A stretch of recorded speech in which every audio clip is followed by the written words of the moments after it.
नमस्कार दोस्तों, स्वागत है आपका हमारे YouTube चैनल जरधारी क्लासेस में।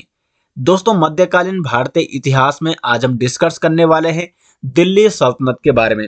और दिल्ली सल्तनत में हम चर्चा करेंगे गुलाम वंश के बारे में, जिसमें कुतुबुद्दीन ऐबक, इल्तुतमिश, रुकनुद्दीन फिरोज, रजिया सुल्तान, बलबन और जो भी अन्य शासक हुए हैं गुलाम वंश से संबंधित, उनके बारे में डिटेल्स में हम चर्चा करने वाले हैं। तो शुरू करते हैं दोस्तों आज का लेक्चर। तो गुलाम वंश यहाँ पे शुरू होता है। गुलाम वंश इसको इसीलिए कहा जाता है क्योंकि इसकी जो नींव रखी जाती है वो कुतुबुद्दीन ऐबक द्वारा रखी जाती है। और कुतुबुद्दीन ऐबक ये किसका गुलाम था? ये था मोहम्मद गोरी का गुलाम।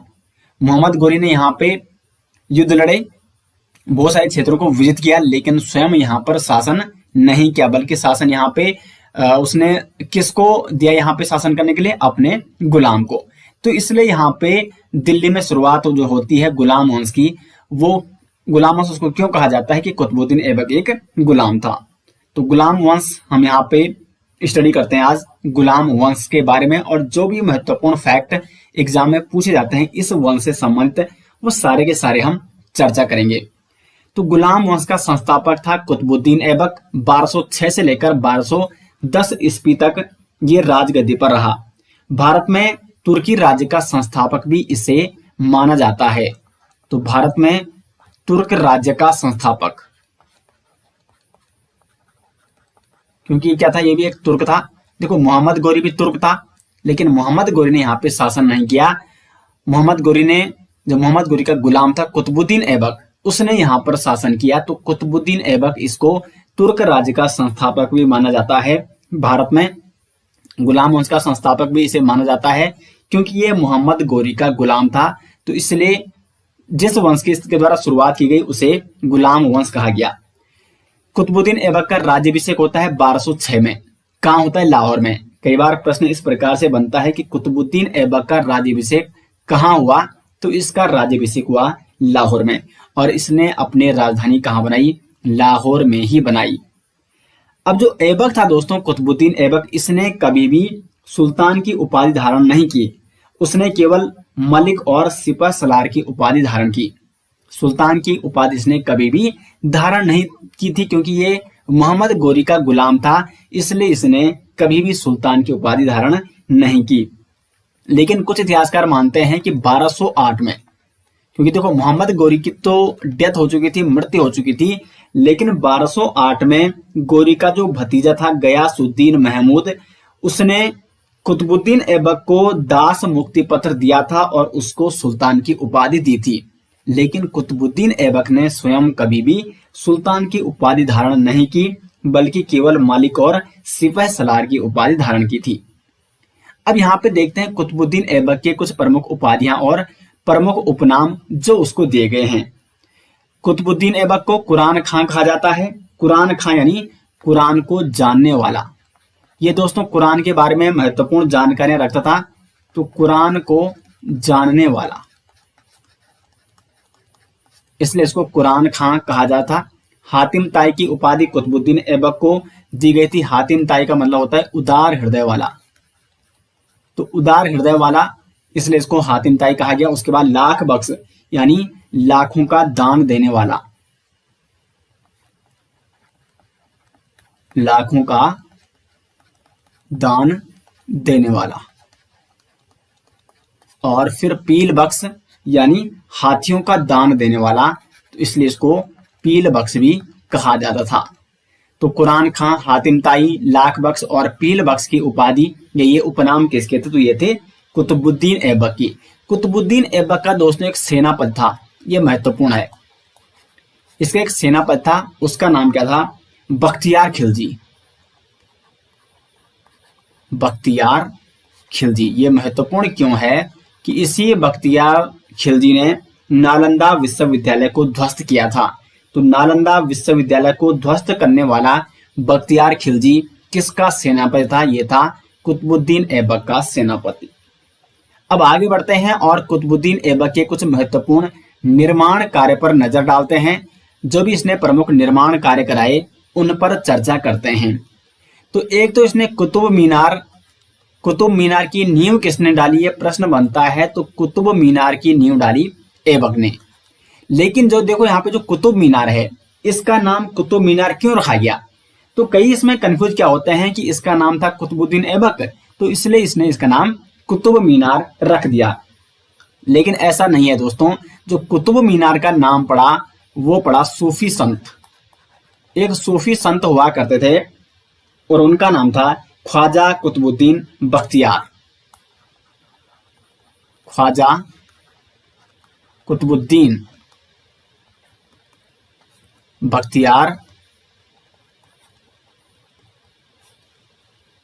काकी। तो सूफी संत थे, प्रसिद्ध सूफी संत उस समय के ख्वाजा कुतुबुद्दीन बख्तियार काकी, इनके नाम पर कुतुब मीनार का नाम रखा गया। तो कुतुबुद्दीन ऐबक के नाम पर नहीं बल्कि सूफी संत ख्वाजा कुतुबुद्दीन बख्तियार काकी के नाम पर कुतुब मीनार का नाम रखा गया है, जिसकी नींव किसने डाली थी? कुतुबुद्दीन ऐबक ने इसकी नींव डाली थी, यानी इसका निर्माण कार्य शुरू कराया था। कुतुब मीनार के बारे में अभी हम डिटेल्स में चर्चा करेंगे, यहाँ पे आप देख सकते हैं। तो पहले कुतुब मीनार के बारे में ही चर्चा कर लेते हैं, ठीक है। तो कुतुब मीनार कहाँ स्थित है? ये है आपकी दिल्ली में स्थित। इसका निर्माण शुरू कराया था कुतुबुद्दीन ऐबक ने, लेकिन निर्माण कार्य ये पूरा नहीं करा सका। निर्माण कार्य इसका पूरा किसने करवाया था? कुतुब मीनार का वो कराया था इल्तुतमिश ने। कुतुबुद्दीन ऐबक के बाद जो एक महत्वपूर्ण शासक था गुलाम वंश का इल्तुतमिश, काफी प्रसिद्ध शासक, इसने कुतुब मीनार का निर्माण पूरा कराया था। देखो, जो कुतुबुद्दीन ऐबक था, इसने केवल प्रथम मंजिल का निर्माण कराया। कुतुब मीनार की प्रथम मंजिल का निर्माण किसने कराया? कुतुबुद्दीन ऐबक। लेकिन इल्तुतमिश ने कुतुब मीनार की दूसरी, तीसरी और चौथी मंजिल का निर्माण कराया। फिर जो अंतिम मंजिल का निर्माण यानी पांचवी मंजिल का निर्माण किसके द्वारा कराया गया था? वो कराया गया फिरोज तुगलक। महत्वपूर्ण प्रश्न है दोस्तों। कुतुब मीनार की अंतिम मंजिल का निर्माण फिरोज तुगलक ने कराई थी। कुतुब मीनार में कुल कितनी मंजिल है? तो 5 मंजिला इमारत है और इसकी ऊंचाई कितनी है? 72.5 मीटर। अगर हम फीट की बात करें तो 237.86 फीट इसकी क्या है? कुल ऊंचाई है। 72.5 मीटर कुतुब मीनार की कुल ऊंचाई है। तो कुतुब मीनार के बारे में कुछ महत्वपूर्ण फैक्ट यहाँ पे आप देख सकते हैं। और इसका निर्माण कार्य कुतुबुद्दीन ऐबक ने शुरू कराया था, लेकिन पूर्ण निर्माण किसके काल में हुआ? इल्तुतमिश के काल में। जबकि अंतिम मंजिला यानी 5वीं मंजिल का निर्माण फिरोज तुगलक ने कराया था। उम्मीद करते हैं यहाँ तक आपको समझ में आ गया होगा और यहाँ तक आप स्क्रीनशॉट भी इसका ले सकते हैं। उसके बाद कुतुब मीनार के बाद कुव्वत उल इस्लाम मस्जिद का जो निर्माण कराया वो भी किसने कराया? कुतुबुद्दीन ऐबक ने कराया। और ये कुव्वत उल इस्लाम मस्जिद ये कहाँ है? तो ये है दिल्ली में। प्रथम मस्जिद कहा जाता है कुव्वत उल इस्लाम मस्जिद को। और इसका विस्तार कराया था अलाउद्दीन खिलजी ने, क्योंकि इसी कुव्वत उल इस्लाम मस्जिद के आगे क्या है? अलाई दरवाजा है। अलाई दरवाजा। तो इस अलाई दरवाजा का निर्माण किसने कराया था? वो कराया था अलाउद्दीन खिलजी ने इस कुव्वत उल इस्लाम मस्जिद के सामने। और इस कुव्वत उल इस्लाम मस्जिद का विस्तार भी कराया था अलाउद्दीन खिलजी ने। उसके बाद 2.5 दिन का झोपड़ा ये कहाँ है? महत्वपूर्ण प्रश्न बनता है। तो ये है आपका अजमेर में। ये एक मस्जिद है 2.5 दिन का झोपड़ा, तो ये भी अजमेर में है। और यहाँ पे जो अजमेर में 2.5 दिन का झोपड़ा जहां पर स्थित था, वहां पर पहले क्या था? विग्रह राज विशाल देव द्वारा निर्मित सरस्वती कंठभरण संस्कृत विश्वविद्यालय वहां पे था। लेकिन इस विश्वविद्यालय को, इस संस्कृत विश्वविद्यालय को तोड़कर यहाँ पर 2.5 दिन का झोपड़ा एक मस्जिद बनाई गई थी अजमेर में। और ये किसने बनाई? तो ये भी बनाई थी कुतुबुद्दीन ऐबक ने। तो ये ऐबक के कुछ महत्वपूर्ण निर्माण कार्य थे जो कि महत्वपूर्ण है, एग्जाम में अक्सर पूछे जाते हैं। उसके बाद कुतुबुद्दीन ऐबक की मृत्यु होती है 1210 में चौगान खेलते समय। ये एक पोलो, आपने देखा होगा पोलो खेल, तो पोलो खेल टाइप का एक खेल होता है चौगान खेल। और घोड़े से गिरकर मृत्यु हो गई थी चौगान खेलते समय कुतुबुद्दीन ऐबक की 1210 में। और ऐबक का मकबरा कहाँ बनाया गया या कहाँ स्थित है? तो वो है आपका लाहौर में, क्योंकि राजधानी भी इसकी कहाँ थी? लाहौर थी। इसको मतलब राज्याभिषेक भी इसका लाहौर में हुआ, राजधानी भी इसकी लाहौर थी। और अंतिम समय में इसका मकबरा भी कहाँ बनाया गया? लाहौर में ही बनाया गया। उसके बाद कुतुबुद्दीन ऐबक के बाद शासक बनता है आराम शाह गुलाम वंश का, जो नेक्स्ट शासक बनता है आराम शाह 1210 ईस्वी में। लेकिन ये एक अयोग्य शासक था और इल्तुतमिश ने इसकी हत्या की। इल्तुतमिश कौन था? ये था कुतुबुद्दीन ऐबक का भी गुलाम, तो इसलिए इल्तुतमिश को गुलामों का गुलाम भी कहा जाता है। तो कुतुबुद्दीन ऐबक का गुलाम था इल्तुतमिश, और इल्तुतमिश ने, ये अयोग्य शासक था आराम शाह, तो इसका फायदा उठाकर इल्तुतमिश ने आराम शाह की हत्या कर दी और स्वयं राजगद्दी पर बैठ गया। तो उम्मीद करते हैं यहां तक आपको अच्छे से समझ में आ रहा होगा। अब बढ़ते हैं आगे और बात करते हैं इल्तुतमिश के बारे में। इल्तुतमिश, इसका जो शासनकाल माना जाता है 1210 से लेकर 1236 ईस्वी तक, ये दिल्ली सल्तनत पर इसने शासन किया था। दिल्ली की गद्दी पर ये बैठा था और दिल्ली को राजधानी बनाने वाला ये प्रथम मुस्लिम शासक भी था, प्रथम गुलाम वंश का शासक भी था। वैसे जो इल्तुतमिश था ये मूल रूप से शमसी वंश का था, क्योंकि कई बार गुलाम वंश नहीं आता है बल्कि ऑप्शन में क्या आ जाता है, शमसी वंश आता है। तो मूल रूप से ये शमसी वंश का था, लेकिन ये गुलाम किसका था? तो ये था कुतुबुद्दीन ऐबक का गुलाम, और फिर ये गुलाम वंश का एक शासक बन जाता है। अब देखो भारत में तुर्क शासन का इसको वास्तविक संस्थापक भी माना जाता है, क्योंकि देखो यहाँ पे इससे पहले कुतुबुद्दीन ऐबक शासक था गुलाम वंश का, उसने सुल्तान की उपाधि धारण नहीं की थी। लेकिन भारत में तुर्क शासन का जो संस्थापक माना जाता है वो तो कुतुबुद्दीन ऐबक को माना जाता है, लेकिन वास्तविक संस्थापक किसे माना जाता है? इल्तुतमिश को माना जाता है। जो कुतुबुद्दीन ऐबक था, ये कुतुबुद्दीन ऐबक का गुलाम था इल्तुतमिश। इल्तुतमिश किसका गुलाम था? ऐबक का गुलाम। और ऐबक ने लगभग 1 लाख जितल में खरीदा था इल्तुतमिश को। अभी गुलाम तो था, साथ साथ इसका दामाद भी था। ये कुतुबुद्दीन ऐबक का दामाद था इल्तुतमिश। सुल्तान बनने से पूर्व ये बदायूं का सूबेदार था। प्रश्न कई बार बनता है कि इल्तुतमिश सुल्तान बनने से पूर्व कहाँ का सूबेदार था? तो वो था बदायूं, उत्तर प्रदेश में स्थित है। बदायूं का ये सूबेदार हुआ करता था। फिर जब ये शासक बनता है 1210 ईस्वी में, तो इसने अपनी राजधानी लाहौर, क्योंकि गुलाम वंश की राजधानी कहाँ थी? लाहौर में थी कुतुबुद्दीन ऐबक के समय। लेकिन अब इल्तुतमिश ने अपनी राजधानी लाहौर से दिल्ली स्थानांतरित कर दी है। तो दिल्ली सल्तनत का प्रथम शासक भी आप इसे कहते हैं, और इसने सुल्तान की उपाधि धारण की थी। तो दिल्ली सल्तनत का प्रथम शासक जिसने सुल्तान की उपाधि धारण की थी वो कौन था? इल्तुतमिश था। इसलिए इसको भारत में तुर्क शासन का वास्तविक संस्थापक भी माना जाता है। अब देखते हैं यहाँ पे कुछ युद्ध लड़े गए इल्तुतमिश द्वारा। इसका एक बहुत ही चर्चित युद्ध है तराइन का तृतीय युद्ध। तराइन का प्रथम युद्ध, द्वितीय युद्ध मैंने आपको पिछली वीडियो में बता दिया था, मोहम्मद गोरी और पृथ्वीराज चौहान के मध्य हुए थे। उसके बाद तराइन का तृतीय युद्ध किसके मध्य होता है? इल्तुतमिश और यालदोज के मध्य। कब होता है? 1215 ईस्वी में। इल्तुतमिश तो आपको पता है कि ये दिल्ली सल्तनत में अभी गुलाम वंश का शासक है, लेकिन ये यालदोज कौन था? तो जो यालदोज था दोस्तों, ये था आपका गजनी सूबेदार, गजनी का सूबेदार, गजनी का सूबेदार। देखो मोहम्मद गोरी भी कहां का था? गजनी का था। तो मोहम्मद गोरी जब वापस लौटता है तो उसकी मृत्यु हो जाती है, और उसके बाद यहाँ पे गजनी का सूबेदार कौन बनता है? यालदोज बनता है। अब यालदोज देखता है यार कि मोहम्मद गोरी ने भारत पर आक्रमण किया, लेकिन वहां पर शासन कौन कर रहे हैं? उसके गुलाम कर रहे हैं। तो क्यों ना हम यहाँ पे, मैं स्वयं वहां पे भारत पर शासन करूं। तो इसलिए यहाँ पे इल्तुतमिश और यालदोज के मध्य युद्ध होता है, लेकिन इस युद्ध में इल्तुतमिश जीत जाता है, यालदोज यहाँ पे पराजित होता है। तो तराइन का तृतीय युद्ध कब हुआ? 1215 ईस्वी में। गजनी का सूबेदार यालदोज और दिल्ली सल्तनत का जो शासक था इल्तुतमिश, इसके मध्य ये युद्ध होता है। इल्तुतमिश इस युद्ध में जीत जाता है, विजयी रहता है, और उसके बाद गजनी का सूबेदार वो किसको नियुक्त करता है? तो ख्वारिज्म शाह को। अब यहाँ पे देखो इल्तुतमिश का समकालीन था चंगेज खान। चंगेज खान के बारे में दोस्तों आपने जरूर सुना होगा। मंगोल आक्रांता, एक क्रूर आक्रांता था चंगेज खान।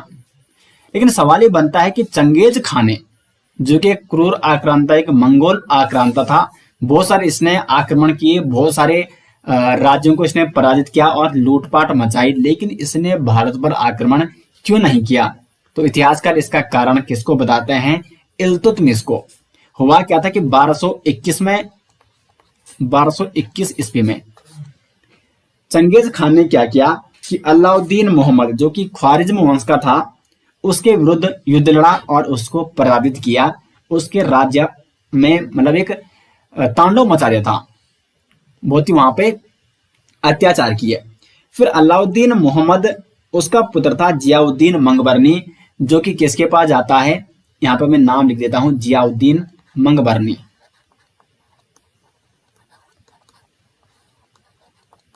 मंगबरनी ये चंगेज खां से इतना भयभीत हो जाता है कि ये जाता है इल्तुतमिश के पास मदद मांगने के लिए कि वो चंगेज खां के विरुद्ध हमारी सहायता करे।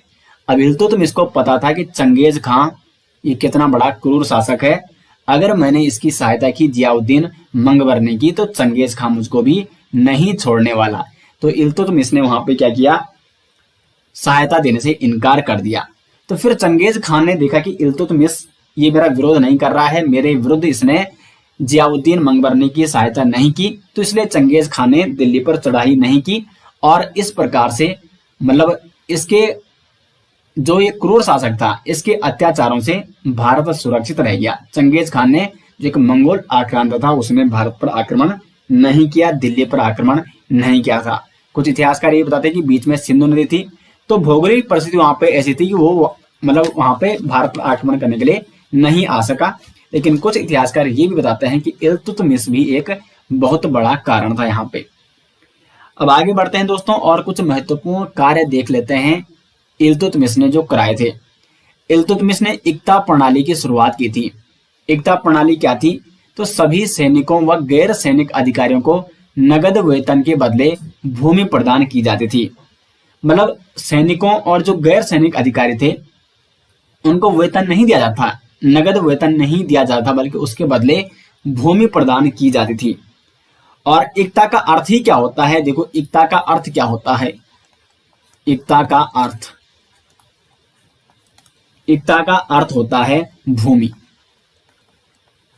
तो इक्ता प्रणाली यानी भूमि दान प्रदान की जो ये प्रणाली है किसने शुरू की, तो ये की इल्तुतमिश ने। उसके बाद जो इक्ता यानी भूमि लेने वाला था उसको इक्तेदार कहा जाता था। तो इक्तेदार किसे कहा जाता था, जो भूमि लेता था, यानी जो कर्मचारी वेतन के बदले भूमि ग्रहण करते थे, जिनको भूमि प्रदान की जाती उन्हें इक्तेदार कहा जाता, जबकि भूमि को क्या कहा जाता, इक्ता कहा जाता था। तो दिल्ली सल्तनत का वह शासक जिसने इक्ता प्रणाली शुरू की वो था इल्तुतमिश। साथ ही इसने कुछ महत्वपूर्ण सिक्के भी चलाए थे। ये प्रथम शासक था दोस्तों जिसने शुद्ध अरबी सिक्के चलाए थे। शुद्ध अरबी सिक्के, तो शुद्ध अरबी सिक्के चलाने वाला प्रथम शासक वो था इल्तुतमिश। और इसने जो चांदी के सिक्के चलाए उन्हें कहा जाता है टंका। तो टंका चलाए इसने जो कि चांदी का हुआ करता था, और तांबे के सिक्के भी इसने चलाए थे जिन्हें जीतल कहा जाता था। और टंकों पर टकसाल लिखने का भारत में परंपरा ये भी किसने शुरू की थी, टंकों पर टकसाल लिखने की परंपरा ये भी इल्तुतमिश ने ही शुरू की थी। तो चांदी के सिक्के टंका कहलाते थे और तांबे के सिक्के जीतल कहलाते थे। उसके बाद उसने तुर्कान ए चहलगानी, जिसको चालीसा दल भी कहा जाता है, जो बलबन था वो इसी चालीसा दल से संबंध रखता था। और बाद में इस चालीसा दल को किसने समाप्त किया, किसने नष्ट किया था, बलबन ने नष्ट किया था। जबकि इस चालीसा दल का शुभारंभ या चालीसा दल का गठन किसने किया था, तो वो इल्तुतमिश ने किया था। क्या था ये तुर्कान ए चहलगानी यानी चालीसा दल, तो इसमें 40 योग्य तुर्क सरदारों का एक चालीसा दल का गठन किया जाता है। यानी इसमें जो तुर्क सरदार थे 40 योग्य तुर्क सरदार, उन्हें इस चालीसा दल में रखा जाता। तो उस दल को क्या कहते हैं, चालीसा यानी तुर्कान ए चहलगानी। जो मतलब कुल मिला के प्रशासन को व्यवस्थित बनाने हेतु इस तुर्कान ए चहलगानी यानी चालीसा दल का गठन किया गया था इल्तुतमिश द्वारा। और बलबन भी इसी चालीसा दल का सदस्य था, क्योंकि बलबन के बारे में हम अभी नेक्स्ट वीडियो में चर्चा करेंगे। तो बलबन भी जो कि गुलाम वंश से संबंध रखता है, बाद में ये शासक बनेगा, तो वो भी इसी वंश से संबंध रखता था। और बाद में इसी बलबन ने इस चालीसा दल को समाप्त किया था, नष्ट किया था। अब इल्तुतमिश के कुछ महत्वपूर्ण निर्माण कार्यों के बारे में चर्चा करते हैं। तो एक तो इसने कुतुब मीनार का निर्माण कार्य पूरा कराया था। पूरा का मतलब जो दूसरी, तीसरी, चौथी मंजिल बनवाई थी वो कुतुब मीनार की, वो किसने बनाई थी? वो बनाई थी इल्तुतमिश ने। तो उस समय कुल मिला के इसका निर्माण कार्य, कुतुब मीनार बनकर पूर्ण रूप से तैयार हो गई थी इल्तुतमिश के समय। भले जो अंतिम मंजिल थी वो बाद में किसने बनाई? वो आप उसका यह कह सकते हैं कि उसका अपडेट, मतलब उसमें एक और मंजिल चढ़ा दी, वो किसने? फिरोज शाह तुगलक ने। लेकिन कुतुब मीनार का जो निर्माण कार्य पूरा हो गया था इल्तुतमिश के शासनकाल में। तो कुतुब मीनार का निर्माण कार्य इसने पूरा कराया। मदरसा ए नासिरी का इसने निर्माण कराया। मदरसा ए नासिरी, ये इसका एक पुत्र हुआ करता नसीरुद्दीन महमूद। नसीरुद्दीन महमूद। तो अपने पुत्र नसीरुद्दीन महमूद की याद में या अपने पुत्र नसीरुद्दीन महमूद की स्मृति में इसने मदरसा ए नासिरी का निर्माण कराया था। जबकि मदरसा ए मुइज्जी का भी इसके द्वारा निर्माण कराया गया था, जो कि दिल्ली में है। और ये निर्माण इसने मोहम्मद गोरी की स्मृति में, मोहम्मद गोरी की स्मृति में इसने मदरसा ए मुइज्जी का निर्माण कराया था। साथ ही इसने सुल्तानगढ़ी मकबरा का निर्माण भी कराया था, जिसको भारत का प्रथम मकबरा भी कहा जाता है। महत्वपूर्ण फैक्ट दोस्तों मैं आपको यहाँ पे बता रहा हूं, जो कि एग्जाम के व्यू पॉइंट से बहुत ही महत्वपूर्ण है। तो भारत का प्रथम मकबरा सुल्तानगढ़ी मकबरा, इसका निर्माण भी किसने कराया था? इल्तुतमिश ने कराया था। ये सुल्तानगढ़ी मकबरा दिल्ली में स्थित है और इस मकबरे का निर्माण भी इसने अपने पुत्र नसीरुद्दीन महमूद की स्मृति में उसके कब्र पर निर्मित करवाया था। कब कराया था? 1231 में, 31 ईस्वी में। ठीक है। अब साथ ही साथ जो इल्तुतमिश था, इसके बारे में कुछ अन्य महत्वपूर्ण फैक्ट, जैसे कि भारत में गुम्बद निर्माण का पिता किसे कहा जाता है, ये आपको नोट करने हैं। भारत में गुम्बद निर्माण का पिता कहा जाता है इल्तुतमिश को। इसके शासनकाल में जो न्याय चाहने वाला व्यक्ति था वो लाल वस्त्र धारण करता था। इसका उदाहरण आपको नेक्स्ट लेक्चर में मिलेगा, जब मैं आपको रजिया सुल्तान के बारे में पढ़ाऊंगा, क्योंकि रजिया सुल्तान भी लाल वस्त्र धारण करके प्रजा के सामने उपस्थित हुई थी न्याय मांगने के लिए। वो क्या कहानी थी उसको मैं नेक्स्ट पार्ट में आपको बताऊंगा।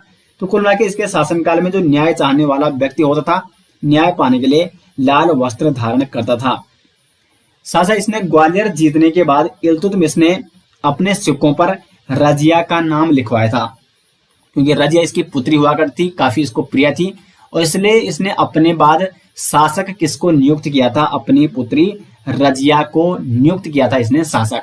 बाद में वो शासक भी बन जाती है, प्रथम मुस्लिम शासक दिल्ली सल्तनत में। ठीक है। तो कुल मिला के जब इसने ग्वालियर को जीता था तो उस समय उसने अपने सिक्कों पर रजिया का नाम भी लिखाया था।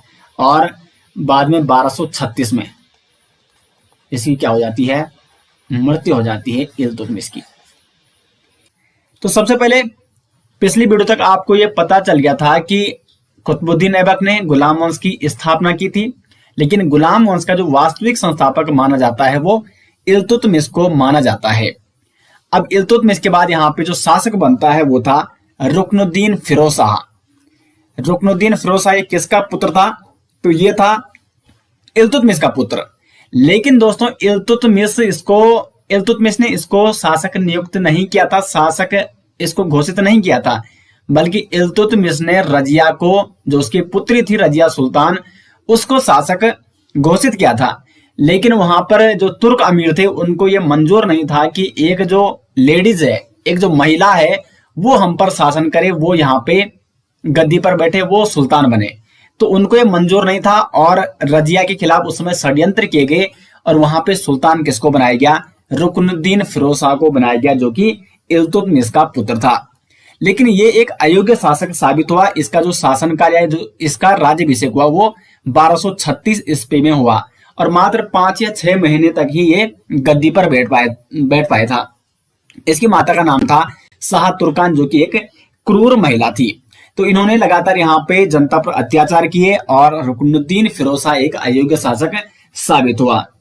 इसके बाद रजिया ने यहाँ पे क्या किया, रजिया गई जनता के बीच और जनता से न्याय मांगा। जनता ने वहां पे क्या कर दिया, विद्रोह कर दिया और रुकनुद्दीन फिरोज शाह के विरुद्ध जनता ने विद्रोह कर दिया। इतना बड़ा ही विद्रोह हो गया कि रुकनुद्दीन फिरोज शाह को गद्दी से हटाया गया और इस प्रकार से रजिया सुल्तान यहाँ पे शासक बन जाती है। उसके बाद जब रजिया सुल्तान शासक बन गई, सुल्तान बन चुकी है, तो रजिया का जो शासन काल है वो है 1236 से लेकर 1240 ईस्वी तक। रजिया सुल्तान ये शासक बनी, इसने शासन किया इतने सालों तक और लगातार इसका जो संघर्ष चलता रहा वो तुर्क सरदार, जो कि एक चालीसा ग्रुप था, चालीसा दल, जिसका गठन किसने किया था, इल्तुतमिश ने किया था। पिछले लेक्चर में मैंने आपको बता दिया है कि जो चालीसा दल था तुर्क अमीरों का, तुर्क सरदारों का एक दल था, इसमें 40 तुर्क सरदार रहते थे। तो चालीसा दल जिसका गठन इल्तुतमिश ने किया था, उससे लगातार रजिया का संघर्ष चलता रहा। क्यों चलता रहा? क्योंकि ये जो तुर्क सरदार थे, तुर्क अमीर थे, ये चालीसा दल था, ये किसी महिला को शासक नहीं बनना देखना चाहते, तो इसलिए इन्होंने लगातार रजिया का क्या किया, विरोध किया। रजिया 1236 में सुल्तान बनी और जैसे कि मैं आपको बता चुका हूं कि रजिया को इल्तुतमिश ने शासक घोषित किया था, लेकिन शासक कौन बना, रुकनुद्दीन फिरोज शाह। तो रजिया ने लाल वस्त्र धारण किए। लाल वस्त्र पिछली वीडियो में मैंने आपको बताया था कि जो इल्तुतमिश का शासनकाल था उसमें लाल वस्त्र वो पहनता था जिसको न्याय चाहिए था, तो न्याय मांगने के लिए लाल वस्त्र धारण किए जाते थे। तो इसी प्रकार से रजिया ने भी लाल वस्त्र पहनकर न्याय की मांग का ही प्रतीक था। तो रजिया सुल्तान नमाज के अवसर पर जनता के सम्मुख उपस्थित हुई लाल वस्त्र पहनकर। जनता ने विद्रोह किया और रजिया को सुल्तान घोषित किया। तो इस प्रकार से 1236 में रजिया क्या बन जाती है, सुल्तान बन जाती है और ये कहलाती है रजिया सुल्तान। तो रजिया सुल्तान दिल्ली सल्तनत की प्रथम व अंतिम मुस्लिम महिला शासक थी। बहुत बड़ी बात है दोस्तों, एक महिला यहाँ पे शासक बन जाती है। लेकिन सबसे बड़ी बात क्या है कि इसके बाद कोई अन्य महिला न दिल्ली सल्तनत में शासक बनती है, न इससे पहले कोई दिल्ली सल्तनत में महिला शासक थी। तो रजिया सुल्तान दिल्ली सल्तनत की प्रथम और अंतिम मुस्लिम महिला शासक थी, ये आपको नोट करना है। रजिया ने पर्दा प्रथा का त्याग किया और इससे जो तुर्क अमीर थे, जो चालीसा दल था, वो और ज्यादा भड़क जाता है और इनके खिलाफ विद्रोह करता है, कई षड्यंत्र रचता है। और साथ ही साथ रजिया ने पुरुषों के समान कुबा, कोट टाइप का, और कुलाहा यानी टोपी पहनना शुरू कर दिया और कुबा और कुलाहा पहनकर ये दरबार में आती थी। अब होता क्या है कि लगातार इसके खिलाफ षड्यंत्र रचे जाते हैं, लेकिन इसका एक गुलाम था रजिया का, उसका नाम था याकूत खान। रजिया का गुलाम जिसका नाम क्या था, याकूत खान। याकूत खान से रजिया को क्या हो जाता है, प्रेम हो जाता है। लेकिन तुर्क अमीरों को, चालीसा दल को ये मंजूर नहीं था और ये लगातार विद्रोह कर देते हैं। अब विद्रोह जब ये करते हैं तो रजिया को भटिंडा में बंदी बनाया जाता है और भटिंडा का जो गवर्नर था वो था अल्तुनिया। तो रजिया अल्तुनिया से क्या कर देती है, अल्तुनिया से विवाह कर देती है। तो रजिया ने गवर्नर जो अल्तुनिया था, जो कि भटिंडा का गवर्नर था, अल्तुनिया से विवाह कर दिया। इतिहासकारों का मानना यह है कि देखो, रजिया प्रेम तो याकूत खान से करती थी, लेकिन इसने जबरदस्ती अल्तुनिया से इसको विवाह करना पड़ा। उसका कारण यह था कि रजिया को वहां पे बंदी बनाया गया था भटिंडा में, तो इसलिए उसने अल्तुनिया से विवाह कर दिया ताकि वो मतलब रिहा हो सके और जो तुर्क अमीरों ने उसके खिलाफ षड्यंत्र रचे उसका वो बदला ले सके। लेकिन अंत में होता यह है कि 1240 में कैथल हरियाणा के पास डाकों ने रजिया की हत्या कर दी। तो इस प्रकार जो दिल्ली सल्तनत की प्रथम मुस्लिम महिला शासक थी उसका अंत हो जाता है। उसके बाद कुछ अन्य शासक आते हैं दिल्ली सल्तनत में। मुइजुद्दीन बहराम शाह, जिसका शासनकाल रहता है 1240 से 42 तक। कुछ विशेष कार्य इसने किए नहीं, तो इसके बारे में प्रश्न ज्यादा नहीं बनता है। उसके बाद अलाउद्दीन मसूद शाह 1242 से 1246 तक। और उसके बाद शासक बनता है नसरुद्दीन महमूद 1246 से लेकर 1266 तक। नसरुद्दीन महमूद, इसने मतलब ये शासक सिर्फ नाम मात्र का था, क्योंकि इसने अपना सारा जो शासन का कार्यभार रहता है वो बलबन को सौंप दिया था। जो नसरुद्दीन महमूद था ये शमसी वंश का इसको अंतिम शासक माना जाता है। देखो, शमसी वंश से संबंधित कौन था? पिछली वीडियो मैंने आपको बताया था जो इल्तुतमिश था वो शमसी वंश का था। गुलाम वंश तो वो मतलब क्योंकि वो था किसका गुलाम? कुतुबुद्दीन ऐबक का। तो ये सारे शासक गुलाम इसलिए कहलाए क्योंकि कुतुबुद्दीन ऐबक जो संस्थापक था वो स्वयं एक गुलाम था, इल्तुतमिश उसका गुलाम था, तो ये वंश पूरा गुलाम कहलाया। लेकिन यहाँ पे जो इल्तुतमिश था उसका जो मूल वंश था वो था शमसी वंश, और जो नसीरुद्दीन महमूद है वो इल्तुतमिश के इस शमसी वंश का अंतिम शासक है, क्योंकि इसके बाद शासक कौन बनता है? बलबन बनता है, जो कि इल्तुतमिश के वंश से संबंधित नहीं था। तो इसलिए प्रश्न बन सकता है कि शमसी वंश का अंतिम शासक कौन था? वो था नसरुद्दीन महमूद। इसने संपूर्ण सत्ता चालीसा के सरगना बलबन को सौंपी थी, क्योंकि जो चालीसा दल था उसका एक महत्वपूर्ण सरदार था बलबन, तो नसरुद्दीन महमूद ने सारी सत्ता बलबन को सौंप दी, और इसने 1249 में बलबन को उलूग खां की उपाधि दी थी। तो दिल्ली सल्तनत का वह शासक जिसको उलूग खां की उपाधि दी गई वो था बलबन। किसने दी? नसीरुद्दीन महमूद ने 1249 में। उसके बाद 1286 में मृत्यु हो जाती है नसरुद्दीन महमूद की, और शासक कौन बनता है? बलबन बन जाता है। तो दिल्ली सल्तनत में सबसे ज्यादा जो प्रश्न पूछे जाते हैं सबसे ज्यादा प्रश्न बनते हैं कुतुबुद्दीन ऐबक से, इल्तुतमिश से और बलबन से। तो बलबन को हम यहाँ पे डिटेल्स में आज चर्चा करने वाले हैं, और अंत में हम कुछ यहाँ पे एमसीक्यू प्रश्नों के बारे में भी चर्चा करेंगे जो बार बार पिछले एग्जामों में पूछे जा चुके हैं। तो बलबन का जो शासनकाल है वो है 1266 से लेकर 1286 ईस्वी तक बलबन दिल्ली सल्तनत की गद्दी पर बैठा रहा। बलबन को उपाधि दी गई है उलूग खां की। किसने दी? तो यहाँ पे आप देख सकते हैं नसरुद्दीन महमूद ने 1249 में बलबन को उलूग खां की उपाधि दी थी। इसने राजत्व सिद्धांत का प्रतिपादन किया। महत्वपूर्ण प्रश्न बनता है, राजत्व सिद्धांत का प्रतिपादन करने वाला दिल्ली सल्तनत का शासक था बलबन। क्या था ये राजत्व सिद्धांत? इसको समझ लेते हैं। देखो, राजत्व सिद्धांत इसका मतलब ये है कि जो राजत्व है वो एक क्या है? ये जो राजा है वो अर्ध ईश्वरीय रूप है, यानी जो राजा है उसको ईश्वर ने भेजा है। तो इसलिए राजत्व सिद्धांत का मतलब यह है कि यहाँ पे राजा को अर्ध ईश्वरीय रूप माना जाता है। तो राजत्व सिद्धांत का प्रतिपादन किया बलबन ने, और स्वयं को इसने कहा जिल्ले इलाही, यानी ईश्वर की छाया।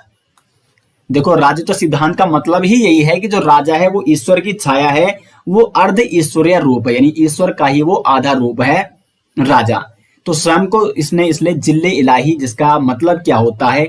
ईश्वर की छाया कहा, और अपने आप को नियाबते खुदा, यानी ईश्वर द्वारा प्रदत्त, ईश्वर ने इसको भेजा है शासन करने के लिए। ईश्वर ने इसको प्रदान किया है कि वो शासक बने, और स्वयं को ईश्वर की छाया भी इसी ने कहा। तो जिल्ले इलाही और नियाबते खुदाई स्वयं को कहने वाला शासक कौन था? वो था बलबन, क्योंकि इसने राजत्व सिद्धांत का भी प्रतिपादन किया। उसके बाद बलबन ने फारसी नववर्ष की शुरुआत में मनाए जाने वाले उत्सव नवरोज को प्रारंभ किया भारत में, और चालीसा दल को पूर्णतः समाप्त कर दिया इसने। चालीसा दल की शुरुआत किसने की थी? मैं लगातार आपको बता रहा हूं, वो की थी इल्तुतमिश ने। और इसी चालीसा दल का महत्वपूर्ण तुर्क सरदार था बलबन। लेकिन बलबन जब शासक बन जाता है तो इसने चालीसा दल को पूर्णतः समाप्त कर दिया। उसके बाद स्वयं को राज्य के हालातों से परिचित रखने के लिए इसने गुप्तचर प्रणाली भी शुरू की थी। एक गुप्तचर यहाँ पे, ठीक है। गुप्तचर प्रणाली किसने शुरू की? बलबन ने शुरू की, क्योंकि ताकि वो स्वयं को राज्य में क्या हो रहा है, राज्य के हालातों से परिचित रख सके। दीवान ए अर्ज नामक सैन्य संगठन की स्थापना भी किसके द्वारा की गई? बलबन के द्वारा की गई, और इसने रक्त और लोहा नीति चलाई थी। क्या थी बलबन की रक्त और लोहा नीति? तो इसमें लुटेरों का दूर तक पीछा किया जाता था और उनकी हत्या कर दी जाती थी। जो लुटेरा होता था उसका दूर तक पीछा करना, और दूर तक पीछा करने के बाद उसकी हत्या करना, ये थी बलबन की रक्त और लोहा नीति। उसके बाद बलबन ने यहाँ पे कुछ प्रथाएं भी शुरू की थी। कौन कौन सी थी वो प्रसिद्ध प्रथाएं?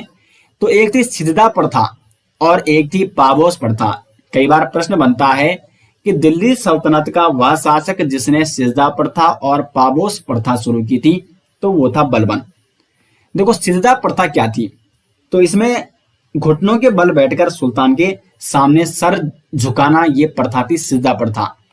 तो मैं यहाँ पे लिख के दे रहा हूं क्योंकि ये महत्वपूर्ण है और ये आपको नोट करनी है। घुटनों के बल बैठकर सुल्तान के सामने सर झुकाना,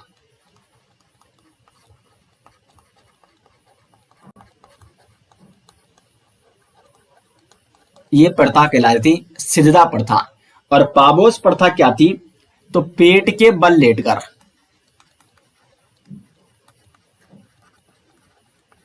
पेट के बल लेटकर सुल्तान के पैर चूमना,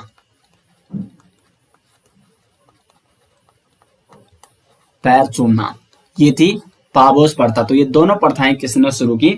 बलबन ने शुरू की थी। बलबन के दो पुत्र थे, मोहम्मद खां और बुगरा खां। मोहम्मद खां की हत्या हो जाती है किसी युद्ध में, उसकी मृत्यु हो जाती है।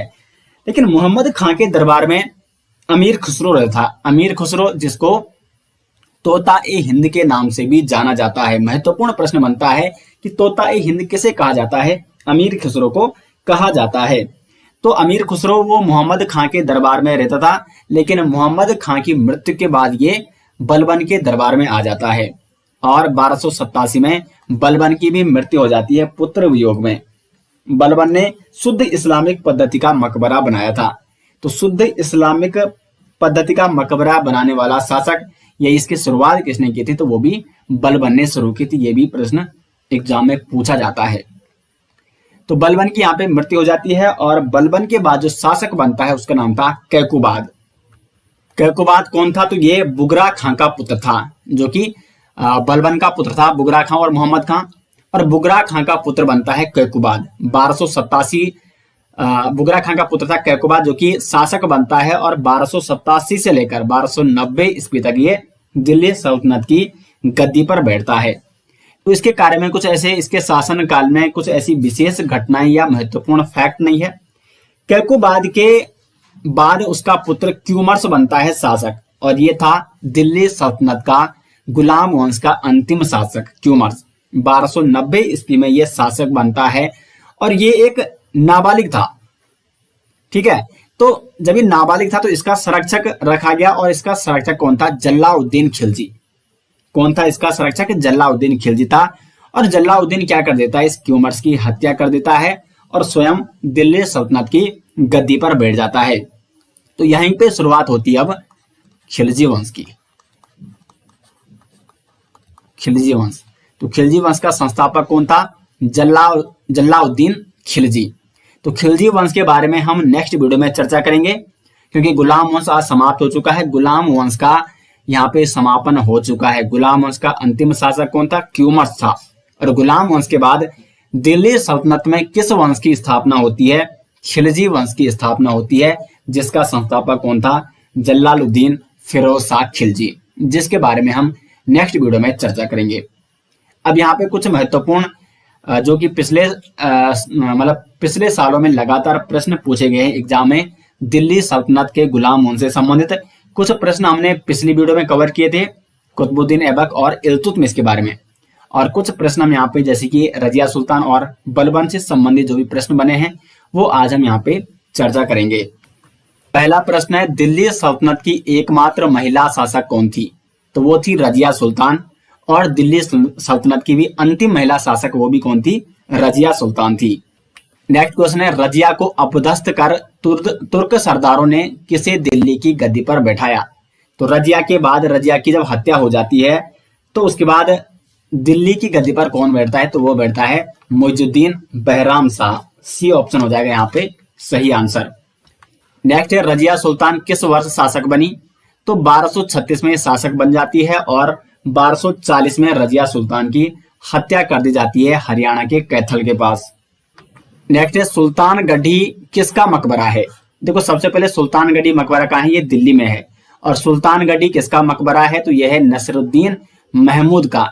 नसीरुद्दीन महमूद कौन था? ये था इल्तुतमिश का पुत्र। और इल्तुतमिश ने अपने पुत्र नसीरुद्दीन महमूद की याद में सुल्तानगढ़ी मकबरा बनाया था। इसके बारे में मैंने आपको पिछली वीडियो में, यानी जो इससे पिछला लेक्चर था इल्तुतमिश के बारे में, जब मैंने आपको पढ़ाया था वहां पे मैंने इस सुल्तानगढ़ी मकबरे के बारे में चर्चा की थी। सी ऑप्शन हो जाएगा इस क्वेश्चन का सही आंसर। नेक्स्ट है, दिल्ली के किस सुल्तान के विषय में कहा गया है कि उसने रक्त और लौह की नीति अपनाई? तो अभी मैंने आपको बताया रक्त और लौह की नीति अपनाई थी बलबन ने। ए ऑप्शन सही आंसर हो जाएगा। नेक्स्ट है, सुल्तान कैकुबाद का सेनापति कौन था? कैकुबाद जो कि कैकुबाद के बाद उसका पुत्र क्यूमर्स बनता है, गुलाम वंश का शासक जो कि अंतिम शासक था। तो कैकुबाद का सेनापति था जलालुद्दीन फिरोज खिलजी। कैकुबाद के बाद जब उसका पुत्र शासक बनता है क्यूमर्स जो कि एक नाबालिग था, तो उसका संरक्षक बनता है जलालुद्दीन फिरोज खिलजी। फिर जलालुद्दीन फिरोज खिलजी क्यूमर्स की हत्या करता है और स्वयं दिल्ली सल्तनत में खिलजी वंश की स्थापना करता है। नेक्स्ट है, रजिया सुल्तान का विवाह किसके साथ हुआ था? अल्तुनिया से जो कि भटिंडा का गवर्नर था। नेक्स्ट है, दिल्ली के सुल्तान का पद संभालने से पहले बलबन किस सुल्तान का प्रधानमंत्री था? तो बलबन यहाँ पे था नसरुद्दीन का प्रधानमंत्री। देखो यहाँ पे आपको एक बात से कंफ्यूज नहीं होना है। एक नसरुद्दीन महमूद वो इल्तुतमिश का पुत्र था जिसकी मृत्यु हो चुकी थी। तो यहाँ पे देखो ना आप, यहाँ मैं आपको बता देता हूं, यह है नसरुद्दीन महमूद जिसके बारे में मैंने आपको बताया यहाँ पे 1246 से लेकर 66 तक जिसका शासन काल रहा। और इसने मतलब अपना सारा जो कार्यभार था शासन का वो बलबन के हाथों सौंप दिया था। लेकिन नसरुद्दीन महमूद इल्तुतमिश का भी एक पुत्र था जिसका क्या है, सुल्तानगढ़ी मकबरा है, लेकिन उसकी मृत्यु हो चुकी थी। वो ये वाला नसरुद्दीन महमूद नहीं है, नाम दोनों के सेम है। तो कहीं आप ये ना सोचें कि नसरुद्दीन महमूद जो इल्तुतमिश का पुत्र था उसकी तो मृत्यु हो चुकी है, फिर ये शासक कैसे बनता है? ये दोनों अलग अलग हैं। एक नसरुद्दीन महमूद इल्तुतमिश का पुत्र था जिसका सुल्तानगढ़ी मकबरा है, उसकी मृत्यु हो चुकी थी। लेकिन एक यहाँ पे ये दूसरा वाला है, इसलिए आपको कंफ्यूज नहीं होना है। नेक्स्ट क्वेश्चन है, निम्नलिखित में से कौन सा कथन बलबन के संबंध में सही नहीं है? उसने इक्तादारी व्यवस्था का प्रारंभ किया, सही नहीं, ये आपको बताना है। तो बलबन ने यहाँ पे ये क्वेश्चन मतलब इसके संबंध में कथन नहीं है, क्योंकि इक्तादारी प्रथा का जो प्रारंभ किया था वो इल्तुतमिश ने किया था। बाकी सारे कथन सही है। नियाबत ए खुदाई के सिद्धांत का प्रतिपादन किया, तुकान ए चहलगानी का प्रभाव इसने समाप्त किया जो चालीसा दल था, और बंगाल के विद्रोह का दमन किया, क्योंकि बलबन के समय बंगाल का विद्रोह हुआ था। बंगाल का जो गवर्नर था तुगरिल खां, उसने विद्रोह किया था बलबन के विरुद्ध, लेकिन बलबन ने बड़ी आसानी से उसको दमन कर दिया था बंगाल के विद्रोह को। तो ए ऑप्शन हो जाएगा सही आंसर। नेक्स्ट है, किस सुल्तान ने स्वयं को नायब ए खुदाई कहा? तो वो कहा था बलबन ने। ए ऑप्शन सही आंसर हो जाएगा। नेक्स्ट है, भारत में प्रथम मकबरा जो शुद्ध इस्लामी शैली से निर्मित हुआ था, तो वो था बलबन का मकबरा। नेक्स्ट है, इनमें से किस सुल्तान ने तुर्कान ए चहलगानी यानी 40 गुलाम सरदारों का गुट का दमन किया यानी समाप्त किया? तो वो भी बलबन ने, क्योंकि बलबन स्वयं चालीसा दल का सदस्य रह चुका था, उसके बाद ये शासक बनता है और इस चालीसा दल यानी तुर्कान ए चहलगानी को समाप्त कर देता है। ईरानी पद्धति सिजदा की शुरुआत किसने की थी? तो ये भी बलबन ने शुरू की थी। सिजदा और पाबोस प्रथा दोनों बलबन ने शुरू की थी। गुलाम वंश का अंतिम शासक तो वो था शमसुद्दीन क्यूमर्स। क्यूमर्स की हत्या कर देता है जलालुद्दीन फिरोज खिलजी और वहां पे खिलजी वंश की स्थापना हो जाती है। नेक्स्ट है, इनमें से कौन गुलाम वंश यानी स्लेव डायनेसी का नहीं था? तो इब्राहिम लोदी जो कि गुलाम वंश से संबंधित नहीं था, बाकी इल्तुतमिश, बलबन और कुतुबुद्दीन ऐबक ये सारे के सारे जो कि गुलाम वंश से संबंधित थे। दिल्ली का पहला मुस्लिम शासक था, तो कौन था दिल्ली का पहला मुस्लिम शासक? वो था कुतुबुद्दीन ऐबक। सी ऑप्शन हो जाएगा सही आंसर। क्वेश्चन नंबर 2 है, दास या गुलाम वंश की स्थापना किसके द्वारा की गई? कुतुबुद्दीन ऐबक के द्वारा की गई थी गुलाम वंश की स्थापना। नेक्स्ट क्वेश्चन है, निम्नलिखित में से कौन कुतुबुद्दीन ऐबक द्वारा निर्मित नहीं कराया गया था? तो कुतुब मीनार का निर्माण कार्य शुरू कराया था कुतुबुद्दीन ऐबक ने। कुव्वत उल इस्लाम मस्जिद, इसका निर्माण भी किसने कराया? कुतुबुद्दीन ऐबक ने। 2.5 दिन का झोपड़ा अजमेर में स्थित है, इसका निर्माण भी कुतुबुद्दीन ऐबक ने कराया था। लेकिन अलाई का दरवाजा हो जाएगा सही आंसर, क्योंकि ये अलाउद्दीन खिलजी ने इसका निर्माण कराया था अलाई दरवाजा का। तो अलाई दरवाजा का निर्माण कुतुबुद्दीन ऐबक ने नहीं कराया था। नेक्स्ट है, कुतुबुद्दीन ऐबक का राज्याभिषेक जून 1206 ईस्वी में कहाँ हुआ था? तो लाहौर में हुआ था कुतुबुद्दीन ऐबक का राज्याभिषेक और लाहौर को ही अपनी राजधानी बनाया था कुतुबुद्दीन ऐबक ने। बाद में लाहौर से दिल्ली राजधानी किसने स्थानांतरित की? इल्तुतमिश ने। नेक्स्ट है कुतुबुद्दीन ऐबक की राजधानी थी तो वो थी लाहौर में, बी ऑप्शन हो जाएगा सही आंसर। नेक्स्ट है दिल्ली सल्तनत का कौन सा सुल्तान लाख बख्श के नाम से जाना जाता था? तो लाख बख्श के नाम से जाना जाता था कुतुबुद्दीन ऐबक, डी ऑप्शन हो जाएगा सही आंसर। नेक्स्ट है निम्नलिखित में से किसकी स्मृति में प्रसिद्ध कुतुब मीनार कुतुबुद्दीन ऐबक के द्वारा बनाया गया था? तो कुतुब मीनार किसकी स्मृति में बनाया गया था? कुतुबुद्दीन बख्तियार काकी, जो कि एक प्रसिद्ध सूफी संत हुआ करते थे, कुतुबुद्दीन बख्तियार काकी। तो इनकी स्मृति में कुतुब मीनार का निर्माण कार्य शुरू किया था कुतुबुद्दीन ऐबक ने। नेक्स्ट यहाँ पे सल्तनत के निम्नलिखित सुल्तानों में से किसने सर्वप्रथम अपनी राजधानी दिल्ली स्थानांतरित की थी? तो वो की थी इल्तुतमिश ने अपनी राजधानी लाहौर से दिल्ली स्थानांतरित। नेक्स्ट है अढ़ाई दिन का झोपड़ा मस्जिद कहाँ स्थित है? तो अढ़ाई दिन का झोपड़ा ये अजमेर में स्थित है। ये एक मस्जिद है जिसका निर्माण किसने कराया था? कुतुबुद्दीन ऐबक ने कराया था। नेक्स्ट है कुव्वत उल इस्लाम मस्जिद दिल्ली का निर्माण निम्नलिखित में से किसके द्वारा किया गया? तो ये किया गया था कुतुबुद्दीन ऐबक के द्वारा। नेक्स्ट है पोलो या चौगान खेलते समय निम्नलिखित में से किस सुल्तान की मृत्यु हो गई थी? तो कुतुबुद्दीन ऐबक की मृत्यु हो गई थी पोलो या चौगान खेलते समय घोड़े से गिरकर। नेक्स्ट है निम्नलिखित में से किसने तुर्कान ए चिहलगानी यानी 40 दल 40 गुलाम सरदारों का गुट, जो कि तुर्क सरदार हुआ करते थे 40, उनका ये दल था, तो इसका गठन किसने किया था? इल्तुतमिश ने। जबकि इस संगठन को, इस 40 दल को किसने समाप्त किया था? बलबन ने इसको समाप्त किया था। नेक्स्ट है कुतुबुद्दीन ऐबक को कहाँ दफनाया गया? महत्वपूर्ण प्रश्न बनता है। तो कुतुबुद्दीन ऐबक को लाहौर में दफनाया गया था, क्योंकि लाहौर में ही उसका राज्याभिषेक हुआ था, लाहौर ही राजधानी बनाई थी कुतुबुद्दीन ऐबक ने, और अंत में उसको लाहौर में ही दफनाया गया था।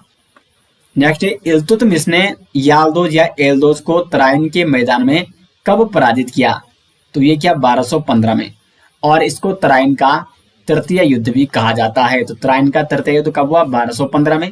किस किस के मध्य? इल्तुतमिश और याल्दोज के मध्य। नेक्स्ट है उत्तर भारत में चांदी का सिक्का यानी टंका जारी करने वाला कौन मध्यकालीन शासक था? तो वो था इल्तुतमिश, जिसने चांदी का सिक्का टंका जारी किया था, और इसने जो तांबे का सिक्का जारी किया था उसको जितल कहा जाता था, जबकि इसके चांदी के सिक्के को टंका कहा जाता था। नेक्स्ट है टंकों पर टकसाल का नाम अंकित करने की प्रथा का आरंभ किसने किया था? तो ये भी यहाँ पे इल्तुतमिश ने ही किया था। नेक्स्ट है निम्नलिखित में से किस मध्यकालीन शासक ने भारत में सर्वप्रथम इक्ता प्रणाली प्रारंभ की थी? तो इक्ता प्रणाली यानी वेतन के बदले भूमि प्रदान करना, तो ये प्रथा भी इल्तुतमिश ने ही शुरू की थी। और अंतिम प्रश्न है दोस्तों, दिल्ली का कौन सुल्तान मंगोल नेता चंगेज खां का समकालीन था? तो चंगेज खां का समकालीन था इल्तुतमिश।